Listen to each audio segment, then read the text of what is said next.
Good morning. I am Steve Grundman. I'm the Director of Emerging Defense Challenges here at the Atlantic Council. I'm also the producer of this speaker series we call the Defense Industrial Policy Series. Thank you all for coming. Thanks very much. Our purpose is to hear from the Secretary of the Army, Mark Esper, who will deliver a short address entitled Army Vision and Modernization Priorities. Following that, he'll be joined here on stage by Dr. Nora Bensahel. Nora is a distinguished scholar in residence at American University. The two of them will have a conversation in these chairs beside me to further develop his remarks. In the last few minutes, and we only will have a few minutes for questions from the audience, Nora will moderate questions from the audience, but we will fit at least a couple in at the end of what is going to be a very fast hour, or at this point maybe a little short of a fast hour, because Secretary does need to leave at 11 o'clock. Thanks very much, Secretary Esper, Nora, for making the time to come here, and to all of you for joining us for the event. I have just a couple of administrative notes. One is this entire event is public and on the record. We also are live streaming it over our website, and not least to a group of people who are downstairs in a room that absorbed the overflow of attendance at the event. We're also tweeting the event at the hashtag #ACDefense, and could even take questions over that channel if you'd like. In the interest of time and with their permission, I'm going to dispense with any elaborate introductions, and not least because you have, or at least have available to you, the biographies, the full biographies of Nora and Secretary Esper, which I would commend to your attention. Still, to bring him here to the audience with your applause, I'll make just the following points of introduction about Secretary Mark Esper. He is the 23rd Secretary of the Army, having been confirmed in November of last year. He has had a career in business prior to this appointment, most notably as the head of government relations at the Raytheon Company. He's had a very substantial career in public service before that. On Capitol Hill, where he served as on the professional staff, both of the Senate Majority Leader, Bill Frist, as well as on 3 of the committees. He worked in the executive branch as a Deputy Assistant Secretary of Defense, and not least, he was a U.S. Army infantryman after his graduation from West Point. Thank you very much, Secretary Esper. I look forward to your remarks. Good. Well, thank you, Steve, for that introduction, and thank you to the Atlantic Council for hosting me here today. It's really a privilege to be here. I know this was originally planned, I think, for March, and then we had a snowstorm, which is code for in D.C. A little bit of flurries predicted tomorrow morning, so we'll cancel the entire government. But I do appreciate the chance to discuss the Army vision and our priorities going forward. But before I talk about the future, I want to talk about the past. Because we've been at this point before, many years ago, at a strategic inflection point, if you will. The year was 1973, and as many of you know from reading history or from living it, the Army was coming out of its longest conflict in its history. We were enduring an unrelenting tempo. There was tension between a domestic budget and defense budget. There was a good deal of political turmoil. And within the Army, we knew that our equipment was aging, that maintenance costs were increasing, and for many years we had deferred the modernization of the force. And we faced particular challenges with manning the Army. But visionary leaders of the time took charge. The best known is General Creighton Abrams, a visionary leader who knew that we had to pivot to the high-end conflict because we would see the Russians, the Soviets at the time, in the Fulda Gap as our most likely scenario. We knew we had to reform the Army. We had to build new equipment. We needed a new doctrine, and that new doctrine eventually became airland battle.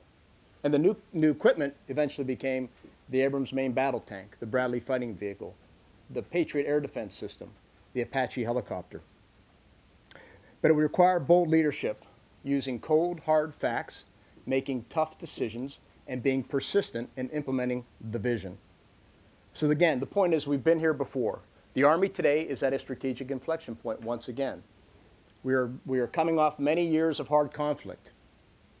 But unlike the force, the Army of 1973, we can't afford to put low-intensity conflict in the rearview mirror. We're going to have to carry our hard-won competencies in irregular warfare forward. The National Defense Strategy tells us that threats are evolving. The future is uncertain.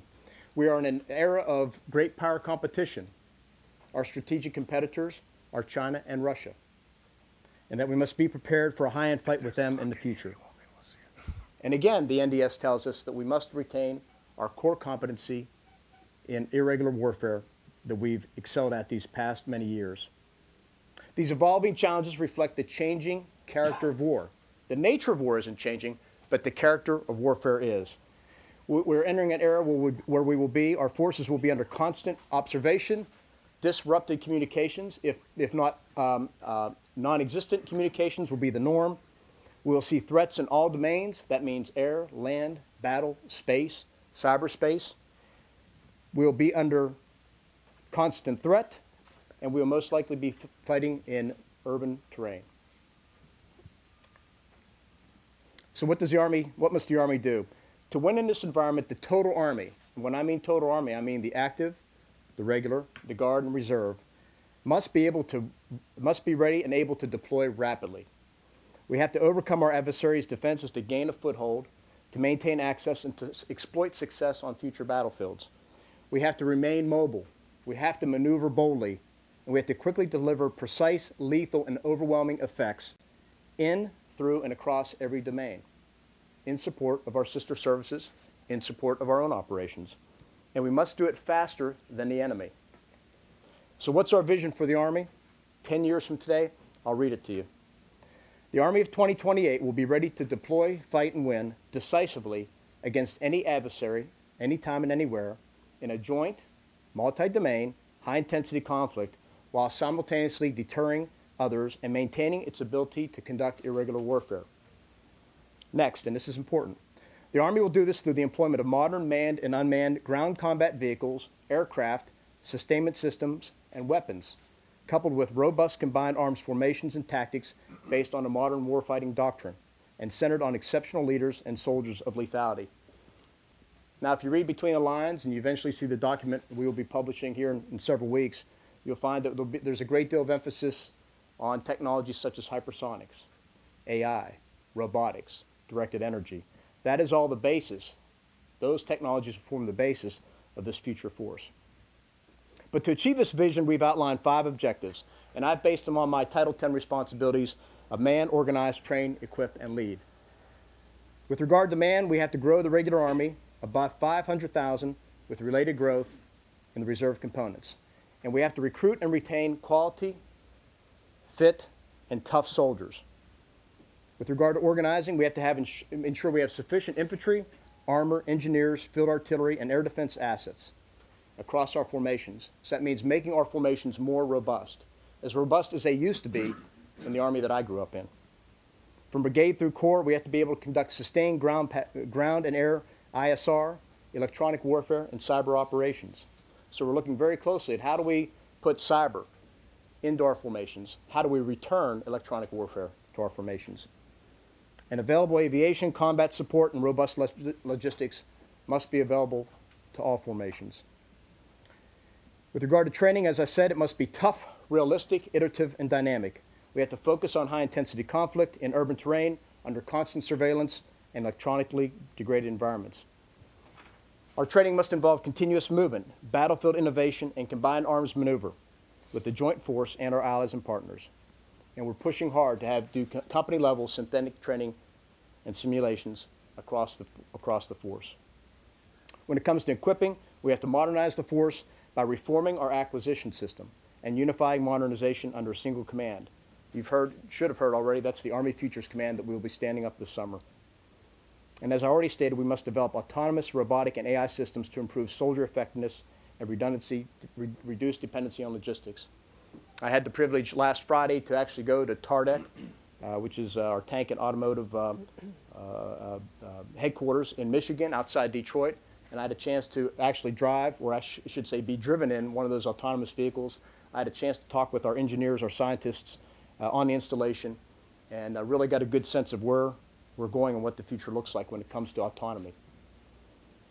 And with regard to leading, we have to develop smart, thoughtful, innovative leaders of character who are comfortable with complexity and capable of operating from the tactical to the strategic level. We have to develop a talent management-based personnel system that leverages the knowledge, skills, behaviors, and preferences of every member of our force. And we have to develop flexible career models optimized to attract, identify, develop, and place talent. So in a large scheme of things, how do I look at this? For the next few years, our focus will be first on readiness, it will remain on readiness, and second, modernization.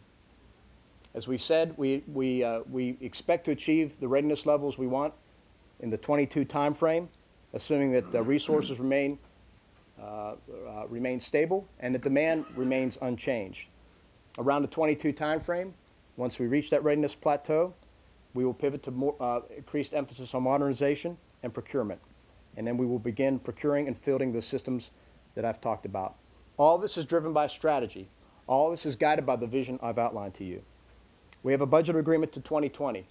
We have great funding for 18, thanks to the Congress, and we expect good funding as well in 19.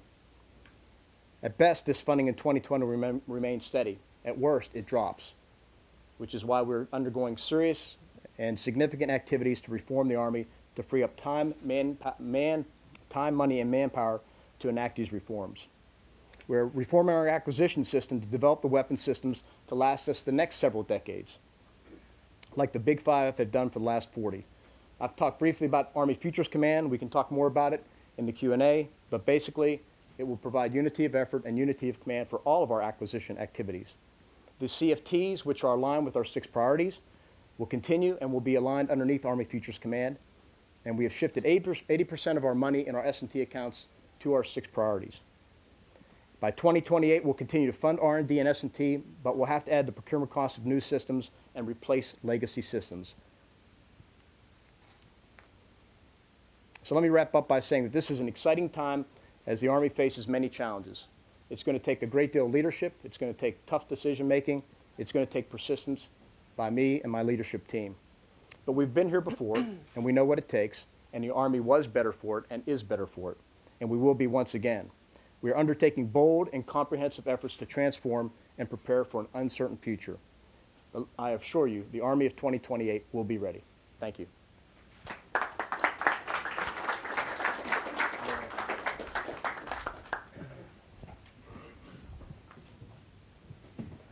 Great. Thank you very much for your remarks, Mr. Secretary. Let me start by asking you a general question before getting into some of the details of the things that you mentioned. Although you've served in the executive and legislative branches, your most immediate experience before taking this job was in the defense industry. How is that unusual combination of experience, both on the government side and in industry, shaping your stewardship of the Army as its chief executive? Yeah, I'd like to say that I think what I bring to the role is a good understanding of the expectations, first of all, of Congress. Having served there in both the House and Senate on defense committees and having worked for many members, I have a good sense of what they expect, the relationship that they want to have with the executive branch and with the military in particular, and what their view is with regard to how we should interact with the Congress. To me, it should be a partnership. We need to continue to engage members. They oversee the executive branch, and it's important to maintain that type of relationship and build support. With regard to my time in industry, it gave me a good deal of insight in a few areas. First of which is, what are the problems facing Army acquisition? Whether it's the requirements process, or it's how we contract, or how we actually execute programs. And it also gave me a good sense of what motivates industry to perform, to compete, what incentivizes them to do better. And I think bringing those perspectives into this role as secretary has really enabled me to look at problems differently and to really tap into all these different experiences to hopefully come up with more optimal solutions. I'm going to try to hit on most of the 5 major priorities that you mentioned, and I want to start with the equipping one, and in particular Futures Command. You and other Army officials have talked a lot about the design of Futures Command and what it's going to look like, but one of the things that you've emphasized is that it's not going to be in Washington. It's going to be somewhere else in the country. You're still determining exactly where. And you've talked about the need to do that so that you can reach into industry, academia, more creative, innovative ideas that go beyond the Washington Beltway. The challenge in doing that, of course, is how do you get those ideas effectively back into the Pentagon? How do you really leverage that innovation that's on the cutting edge back into the Army acquisition programs? And I was wondering if you could talk a little bit more about how you see that working. Sure. Well, the biggest challenge to acquisition reform will be changing the culture. And that will probably be one of the last things we change. Culture is probably the most powerful thing within any organization. But there are ways to there are ways to begin changing the way an organization operates and eventually the culture. One is making sure you pick a very capable, a strong leader, and I believe we're on the path to do that. But the second is the organization. We can talk a little bit about that. A third way is, in this case, is where do you put the organization? And as you rightly said, what we're looking for is to put it in a city, a location, if you will, that is known for its entrepreneurialism, its innovativeness, that has a rich source of talent, whether it's from industry or academia, and preferably both. And make sure that we remain completely accessible to all those parties, whether it's industry or academia, so we can bring them in, we can discuss, what does the future look like with regard to materiel, with regard to next generation technologies, and then how do we tap into that? I mean, another reason why we want to put in a major city or a city is because putting it in a garrison, on a fort, behind all the security is not hospitable necessarily to industry, to academia. So we want to break down those barriers, both physical and cultural, and invite them in. I spend a good deal of time, at least once a week, meeting with the CEO and his team, talking to them about the challenges they face, dealing with the Army, answering their questions about Futures Command, and collaborating about where we need to go in the future. And I'm pleased to hear that that's happening throughout the Army team now, down into the acquisition ranks. So the more we can welcome industry as partners in terms of solving this, the better. And the same goes for academia and I would say the non-traditional defense players as well. We're doing a lot of outreach to them to make sure we draw on their ideas and make Army acquisition more hospitable to them. And how do you think you'll manage that culture clash, at least at the beginning? Because as you said, it does take a long time to change culture, bringing in those disruptive ideas. Well, I think you have to lay out a vision, first of all, and talk to your people a lot about it. We do a lot of communication now with regard to, what does it mean to bring in outside ideas. We're trying to think differently about the requirements process, how we establish requirements. Are they too specific or too general? So we're trying to leaven that a little bit more. Again, you have to lead by example.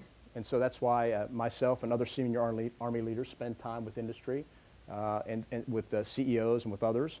And you have to show early wins, successes. And I think we're doing that in some areas, and we'll soon do even more in the next couple of years. But you have to show the success, the value of being more open to engagement, about taking a different approach to the acquisition process. And we're doing that by leveraging other transactional authorities and other provisions of law that were granted to us by Congress. So that's a few ways by which you do it. But at the end of the day, you got to really just push down and keep driving. And that's why I said in remarks, persistence will be key in all this. It's one of the same challenges that General Creighton Abrams and Don Starry and others of the 1970s faced, and through that persistence, they really prevailed. You talked about organizing the force and making formations more robust, and clearly that's an important thing to do. You also mentioned your goal, your vision of getting the force up to 500,000 soldiers on active duty and commensurate increases in the Guard and Reserve. Right. But that's still not a whole lot of forces given the missions that you talked about and the need to be able to conduct high-intensity warfare as well as irregular warfare, because we don't know exactly what the future challenges will be. How do you think about changing force structure in order to get more capacity and more capability out of the things that you have? You and General Milley have already implemented the Security Force Assistance Brigades. That's a major force structure change to free up brigade combat teams for the high-intensity fight so that these units can do the training mission. What other types of innovations in the force structure are you going to need to make? Well, you're right. First of all, on the SFABs, the purpose of the SFABs is to free up our formations, our infantry brigade combat teams, because what we've been doing the past many years is really breaking them up and degrading the readiness so that they were less prepared for the high-end fight. So the promise of the SFABs is that they will provide us that readiness for our IBCTs. Second, we have to modernize our equipment. So modernization of our systems, whether it's the new infantry fighting vehicle, which is what the first next-generation combat vehicle will be, should provide us a great deal of capability with our armored formations. We have to modernize other systems. So we'll be fielding the first battery, I think, in the 2020 timeframe of a mobile SHORAD, mobile short-range air defenses, something we have not had in our formations for many years. But when you look at the high-intensity fight we face or we envision in the future, air dominance will not be guaranteed. So that's where we have to work with the Air Force to make sure that we can provide long-range precision fires, in addition to mobile short-range air defenses, to either take out enemy air defense systems or to defeat them from our own ground-based systems.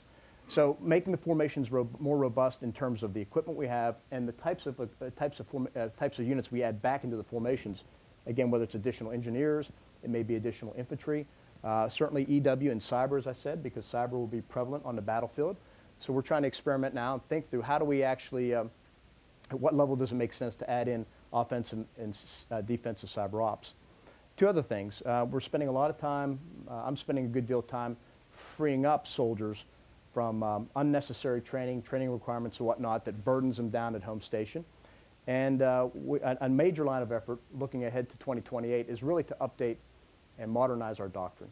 So multi-domain operations, TRADOC is working hard on that. I've spoken to General Townsend about the importance of quickly evolving that doctrine, getting it published, getting it in our schoolhouses, training our junior leaders, our lieutenants, so that everybody is well versed in terms of what that means and how we will fight on that future battlefield. So all those things add to the capability of our forces as we look ahead to the future. Are you contemplating other force structure changes in terms of new types of units like the SFABs? I'm thinking in particular of, more creative utilization of the reserve component, both the reserve and the National Guard, and with the active component, or other type of institutional structural changes like that. Well, the Guard and Reserve are absolutely integral to what we do, to our war plans, to our the deployments we're doing now, whether it's in Europe or Asia. Everywhere I've traveled in the 5 months I've been on the job, I find Guard and Reserve hand in hand with the regular Army. So they're absolutely critical. One area where we see a lot of potential for the Guard and Reserve is in cyber, and so we have, I think, 30-some cyber teams out there in the Guard and Reserve, hoping to grow more. But if you can find a person who works cyber issues during his or her day job, Monday through Friday, being able to leverage them on the weekend or during a 2-week AT or during a real-world deployment really gives you a lot of capability. So cyber is one area where we're definitely growing and looking to involve more from the Guard and Reserve, given the nature of how they operate. And I was pleased when I came into office to find that the Army had built a cyber core, a cyber MOS. We have an Army Cyber Center in Georgia. We're going all in on cyber because of its importance to the force and to the fight. I'm glad you mentioned your recent cuts to training, because I wanted to mention that I think that your decision to make TRIPS training, in particular the travel system, from mandatory to optional, probably makes you the most popular Secretary of the Army in history among the troops. Yeah, I get many people who may not be familiar with TRIPS, but it's a leave form, if you will, to take a pass, and I get cheers everywhere I go when I mention the killing of TRIPS. So. In addition to some of the other things that you've done, the Army has had a huge problem with this. Even just a few years ago, a company commander had a mandatory 451 training days a year, which is obviously impossible to do. So the steps that you're taking in terms of cutting down that mandatory training are very important. But I'm wondering what the next steps are. What other things you think you can free up beyond the steps that you've already taken, which are huge steps forward, in order to ease that training load on our commanders from things that are not their primary combat skills? Well, you're absolutely right. First of all, we found that for the Guard and Reserve, the number of days of required training actually exceeded the number of days a guardsman or a reservist had if you were pulling a typical 2 days a month and 2 weeks of summer. And so you were unable to become ready because you're so focused on doing this mandatory training. But in this, every week we're relieving units of mandatory training, if you will. But it's not just that. We're looking at training. We're looking at reporting, excessive reporting that has to go up all the way up to the corps level or maybe the headquarters Department of Army level. We're relieving them of additional duties down at the company level. And at the same time, we're looking at other things that can actually improve their efficiency at the unit level. So, for example, we're talking about returning to the field, to the formations, the training and administrative NCOs. And we're looking at other mechanisms by which we can, again, put more time back on commanders' plates so that young lieutenants, young squad leaders can have more time, do more repetitions at home station so that they become much more capable, so that they're ready for that. When they go have that first fight in Iraq and Afghanistan or in the future against Russia, let's hope not, but when they have that first fight, it won't be the first because they will have practiced it over and over. They will have had multiple repetitions. And that coincides nicely with our plans as we have budgeted to really maximize our CTC rotations at the National Training Center, the Joint Readiness Training Center, and at the Joint Maneuver Readiness Center in Germany. So all this works together to make the force more capable. And so I'm pleased with the direction we're heading right now on those fronts. Well, we're talking about people and leadership, also one of the things that you mentioned.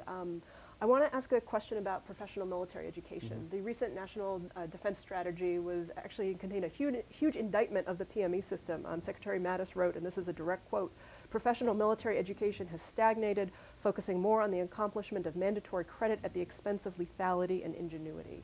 How do you look at a statement like that and see a way forward? What types of ways are you thinking about transforming that system to make it more lethal and more relevant in the Secretary's words? Well, we have to take a hard look at everything we do to make sure that we are focused on lethality and readiness and not check the block type of training, as you said. And we will be doing that for certain. We do know, though, what distinguishes the United States Army, the United States military, if you will, from many others, is the fact that we do place a good deal of importance on professional military education, and it shows in the leadership of our units, particularly in the NCO Corps, which is the backbone of the United States Army. Now, I mean, our NCOs are bar none the best in the world, and a good part of that is based on the professional military education we provide. But we do need to do a lot more. We need to do better, and as I alluded to in my remarks, we need to build not just great tactical leaders, but great tactical leaders who can evolve, develop, if you will, into great strategic leaders. And that's critical, of critical importance to the service. I want to go back and talk a little bit about the role of industry in your modernization efforts. What does the Army need either more of or less of from industry in response to the Futures Initiative in terms of looking at Futures Command? What do you see their role as being particularly important in that transformation? You know, I just had this discussion last night with a CEO and on this topic, and we talked about what each could do differently. And I think the one thing that comes to mind immediately is this, is we need to continue to move away from long lists of requirements that specify down to the meter, the pound, the whatever the case may be, type of requirements that really constrict innovation, that that don't allow industry the opportunity to innovate, to think on their own about a solution that fits what we need. So we need to do two things. We need to move away from that process. At the same time, we need to engage more with industry and explain to them what we're seeking.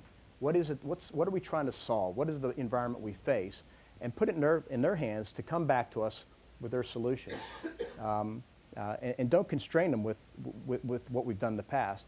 And then from there, what we aim to do, and you may have heard this before, is we want to be able to put money against prototypes and then use those prototypes, test them, put soldiers in them, test them, and use that process where we prototype, we test, and we learn to really then start refining a smaller set of requirements that give us a much greater promise of return on investment, that we can get the equipment into the hands of the soldier sooner, and then we can think about contracting mechanisms, if you want to get into the weeds, about how we can do that much more efficiently.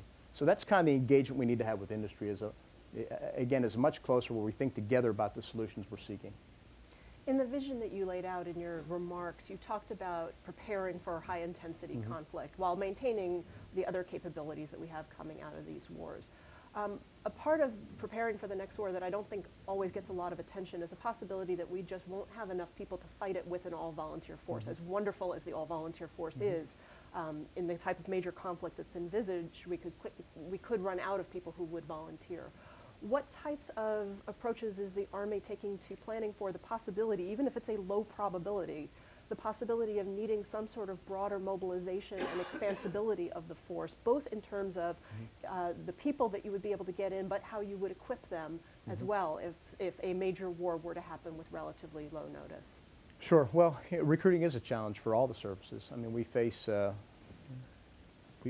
pool of young people, 17 to 24 or so, 71% of which are unqualified for the military service. And so that's a challenge for all of us. And if you look at that same pool of those inclined to serve and are eligible to serve, it's about 4% or less.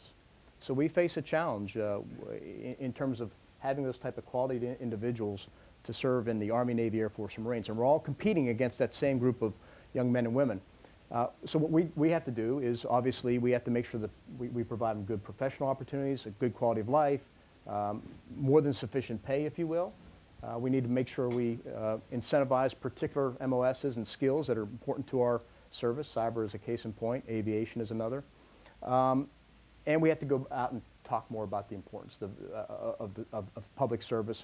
We have to talk about the value, what you would receive in terms of you join the Army. So I like to say to young folks, if you sign up for us, we'll teach you skills, we'll teach you leadership, we'll teach you how to manage your time, we'll offer you a great career, a good quality of life, if you will, and that the Army is a great place to serve. And we need to go out and make that pitch. I try and do that when I go on the road, and but it's a big challenge, and we have to figure out a way to reverse that. So we're looking at ways, too, with regard to recruiting. How do we get out to all across the country and not tap those pools that seem to be deepest, and then make sure we refine our messaging, get more leaders out there, get more persons that can help us tell the Army story to attract America's youth into the service.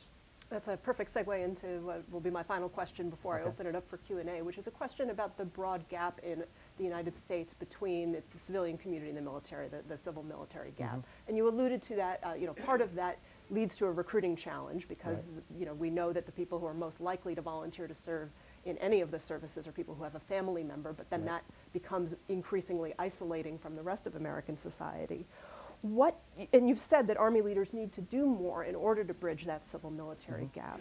What can you do to get more, in particular, of the Army's remarkable junior officers and mid-grade NCOs out into the public, not just in the communities surrounding bases like Fayetteville or Killeen, Texas, but really where, you know, into the American population overall, so that they can share their experiences in order to help bridge that gap more? Yeah, it's a great question and a big challenge, and I haven't figured it all out yet. But it is. I am concerned that we are becoming increasingly isolated from the larger public because you know, it is becoming a family business in many ways. If you talk to any Army senior leaders, you'll find one, if not all, of their children are in the Army, and so it's the family business is taking over. And what we need to do, again, is to draw from across America, from all the diversity we have and can bring to the table. And what you're proposing is something we need to take a hard look at, is how do we get, again, America's, you know, kids are coming off their first term, or young lieutenants and sergeants, how do we get them out into maybe the community they came from, and back to tell the story and spread the word, rather than being just, you know, working at Fort Bragg or Fort Campbell, or the case may be.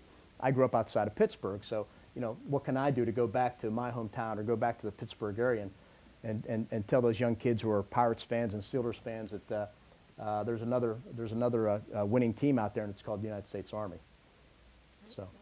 With that, we'll open it up to questions. Please be very concise. State your name and affiliation, please. Kevin. Hi, Mr. Secretary. Kevin Barron from Defense One.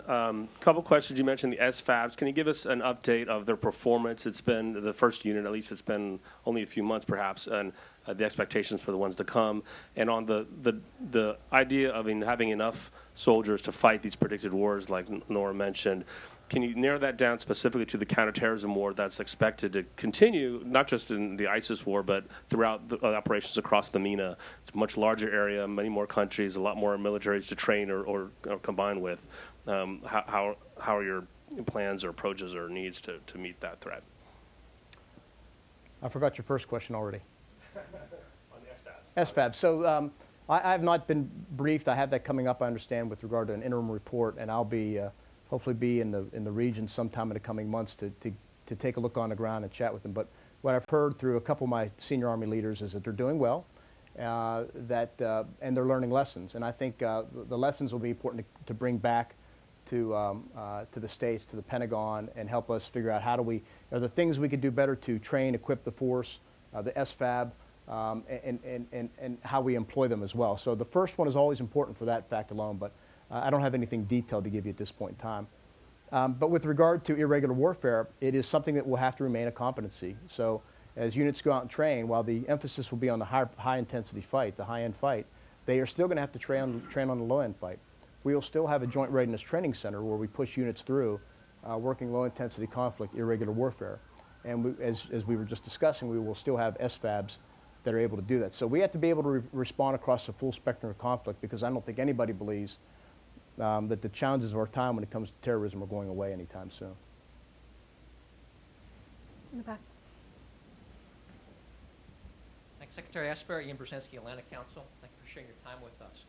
Could you share us a little bit about the role or the place that U.S. force posture in Europe has for your Army vision? As you know, in Central Europe, we now have an increased rotational presence. Do you see a permanent dimension being added to that rotational presence? You know, I had the chance to go to visit Europe in January, I think. I went from Belgium to Germany to Poland to Ukraine. I had a chance to talk with the EUCOM commander, General Scaparrotti, and what's clear to me is our presence that we have there now and our rotational presence really provides not just assurance to our allies, which is critical, but deterrence to others, which is equally critical. So, you know, right now, those plans to continue that, we are making a number of improvements. We're adding to our pre-positioned sets in Europe. We have an aggressive exercise program. And when I was there, I was privileged to go to Hohenfels, which is where we do the joint maneuver readiness training. And interestingly, it was a Polish brigade that was going through the box, as we like to say, against an OPFOR. And underneath it was an Italian mortar unit or artillery unit and a UK recce unit. The U.S. was there as well. But it was a great example of NATO allies training together to be prepared for future fights. And I was very excited about that because I had gone through Hohenfels as a young company commander in the 90s, and we weren't doing that then. So that was a big development for us. With regard to the rotational forces, what's great about the rotational forces now is twofold, that we send them over highly trained, highly ready.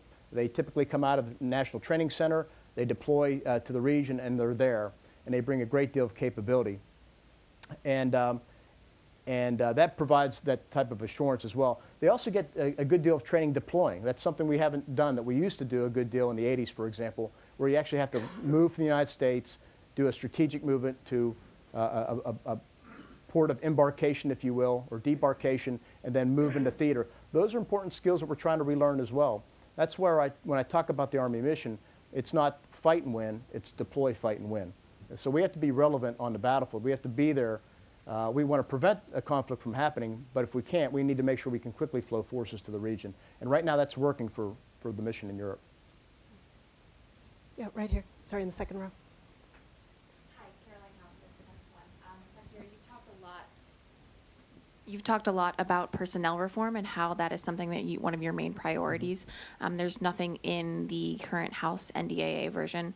So can you talk about addressing personnel reform? So can you talk about the path forward for that, the timelines you're looking at, and yeah, the path forward? Sure. I have what's called a talent management task force. We meet every so many weeks, and what we're trying to map out is what do we want our personnel system to look like in the future, and sooner than 10 years from now. And at the same time, I've been having discussions with committee staff in both the House and Senate about some ideas. They have some ideas, but we need to get to a system that manages and develops talent better than we do today. And so if I could, and we're developing programs to do that, to help us better identify talent with officers, if you will, self-identifying, peer evaluations, other ways by which we can identify those skills, attributes, behaviors that are unique to them, so we could better marry up those attributes with the needs of the Army, particularly as you think about areas such as cyber and other areas. So we're doing some experimentation with this now. Some experimentation, some of it's actually in place. I was at the Human Resources Command at Fort Knox a few weeks ago. It's already happening, but we need to continue to push along in development. I think with regard to the Hill, what we need to look at is DOTMA reform, ROTMA reform. You know, how do we allow for easier access in and out of the service between components? How do we allow people to enter into the service at a midpoint, if you will? How do we allow soldiers, officers to take time out of their career to either start a family, raise their kids, maybe go to advanced civil schooling on their own nickel, and then come back in without penalty? So we want to take some of the shackles off of the current statutory requirements under DOTMA, for example, and really open up so we can manage talent a lot better, a lot more efficiently, so we can recruit the best and retain the best. Yeah. Thanks, Mr. Secretary. Courtney McBride with Inside the Army. You've spoken about the realignment of S&T funding to support the modernization priorities. We know the CFTs are pursuing those. Given the timing of the FY18 request, there was only so much that could be done. So are you looking to reprogram funds to better address the CFT's requirements as you go forward for for 18, and you know, where are you looking to sort of add resources? Well, we're already doing that some with the enhanced night vision goggles. We have a reprogramming request in for that. But I will not hesitate to look for more if we need to, because you're right. We've only had a few months of the 18 money. I think we, it was passed in March, and or maybe it was April, and then we're just seeing it now. We only have a few months, but clearly we'll make adjustments as we need to be, and certainly with 19, we won't hesitate to make changes with 19 as well. Once that funding comes out, again, if it fits with where we're going on the path. The important thing right now is we're building the 20 budget, and that will clearly have will clearly show our modernization priorities, how they line up across the RDT&E budgets. Yeah. Peter Flory, I'm a defense industry. Thank you, consultant. You talked about, and I know you've been working a lot on acquisition reform, and you've talked a lot about the challenge and the importance of changing culture. Given the recent focus on past acquisition failures, how do you incentivize, how do you motivate the acquisition workforce to not just aim for the avoidance of failure, but to aim for real success, which I would define here as getting the absolute maximum capability within a given affordability box? Mm-hmm. Well, there are a few things we're pushing hard. One is moving from lowest price technically acceptable contracting, if you will, or decision-making to best value. I'm trying to give, as is the chief and others, the acquisition professionals a lot of top cover, if you will. So as we like to say, as we approach things in a manner that is, prototype, invest, learn, fail, prototype, invest, that type of cycle that I wouldn't say encouraging failure, but we understand if we can fail early, fail cheap, there are lessons to be learned there. And making sure people aren't penalized for making smart choices in that regard.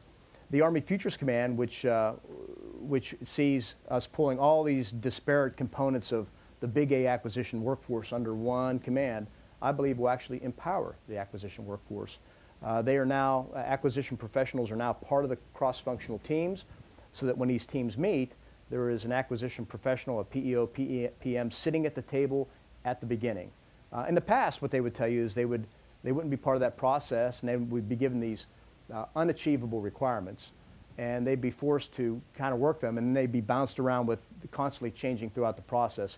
It just was not a good environment for them. So I think we've empowered them a lot more as well, and there are other things that we'll be doing as part of Futures Command to really fully empower them to do what they need to do, to make smart choices, and then we've got to encourage them to be less risk averse, if you will, and be confident that we don't, and have some confidence that if they fail early, fail cheap, there won't be, there won't be penalties, if you will, for doing so.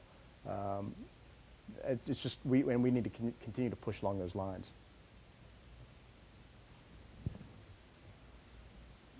Thank you, ma'am. Sidney Friedberg, Breaking Defense. You mentioned you were up, I guess it was Warren, Michigan, at TARDEC, and you got to ride around in a robot, as it were. I know you and the Undersecretary have been visiting a lot of the tech sites, the labs. Mm-hmm. Especially in that recent visit, what is the Gwiz factor? What's the cool stuff you're seeing, and how do those neat bits of technology serve the higher purpose of the Big Six and ultimately, a more effective Army? Well, I'll speak about my TARDEC visit again just a few days ago. So I did have a chance to ride around in a autonomous vehicle. It was being led by a manned vehicle. And we were actually, it was a closed course, but we were doing off-road travel. So you could see right there the promise of autonomy is you could run convoys, for example, because you could stack these vehicles up.